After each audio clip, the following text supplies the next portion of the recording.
Good evening, everyone. My name is Ira Babe M. Gias, and I will be the one to discuss about the non-state regionalism. So when we say non-state regionalism, it is not only states that agree to work together in the name of a single cause or causes. Actually, communities also engage in regional organizing,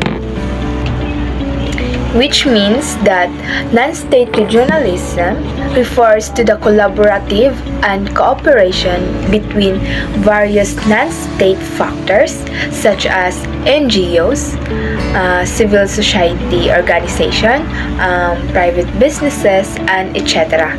within a specific geographical region in pursuit of a common goal or goals.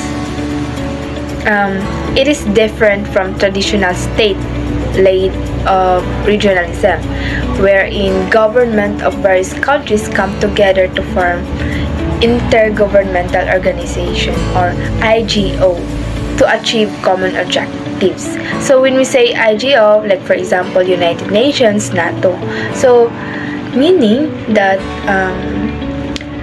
non-state regionalism is hindi lang siya tulad sa state regionalism na pag state regionalism is pwede siya makipag-ali sa isang country or makikipag-partneran. Unlike sa non-state regionalism, ito ay wala siyang ali-ali, kundi lang siya, yung lahat talaga involved siya. And also, hindi siya funded by government. Okay, non-state regionalism is often initiated and driven by non-governmental actors who are motivated by factors such as shared interests, values, and concerns.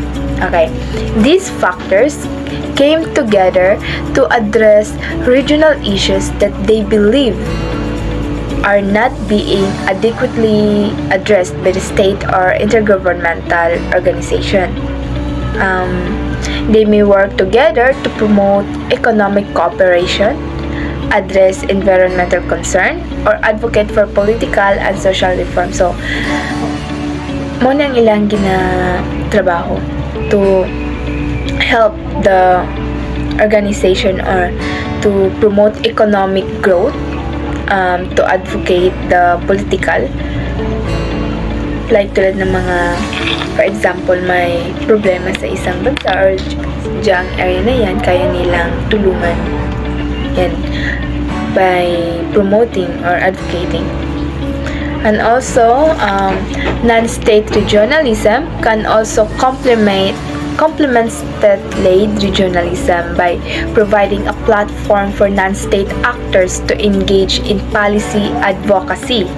So when we say policy advocacy, like for example, a human right, legal right, ganon, and public diplomacy. So when we say public diplomacy, like for example, they offer an educational exchange program for scholars and students. Non-state regionalism, it can also it can help to promote regional integration and cooperation, foster social and cultural exchange, and promote economic development and growth. Okay. In overall, the non-state regionalism represent an important trend in regional governments and reflect the growing importance of non-state factors in sharing regional policies and agendas. Okay, again, non-state factor, it is not funded by government, unlike sa state regionalism or state factor, they are funded by government. That's all. Thank you. What is the difference between the non-state regionalism and the new regionalism? New regionalism differs significantly from traditional to state. It's identified the reformists who share the same value, norms, institution, and system that exist outside of the traditional established mainstream institution and system. It also involved a variety of state and non-state actors actors involved in the process of transformation of the world order. While the non-state regionalisms are individual or organizations that have powerful economic, political, and social power nga maka-impluwensya sa usang ka bansa or international na antas pero dili siya apil sa biskag unsa nga particular na estado. Good evening, everyone. My name is Lolito Impiesto Jr. And my question is, what is the difference between state and non-state? So, state is institution are those endorsed and supported by a central state and part of the formal state structure. For an example, state is a community living under a single system of government, like United States, Great Britain, and Nigeria are those example of states. For non-state, it is institution are those that operate outside of the format support and endorsement of the state structure, though they might be recognized to some extent within the formal structure. For an example, non-state are there are establishment or agencies which are not controlled by the government, like banks, where people place or deposit their money for savings and for corresponding interest for an corresponding interest for a giving period of time or assets for safekeeping. So murag wala na nangyayari mga kanang government ani nga agencies, di ba, or establishment. So that is a difference between state and non-state. So that's my report. Thank you. Good evening, everyone. I am Milet Enfiesto, and I am the fourth reporter of our group 1. So my topic is all about what are the types of non-state regionalism. Non-state entities take on various forms. NGOs, both national and international, indigenous and minority groups, semi-autonomous groups, indigenous human rights defenders, terrorist, paramilitary groups, autonomous areas, internationalized territories, multinational enterprises, and finally individuals. So these are the type of non-state regionalism.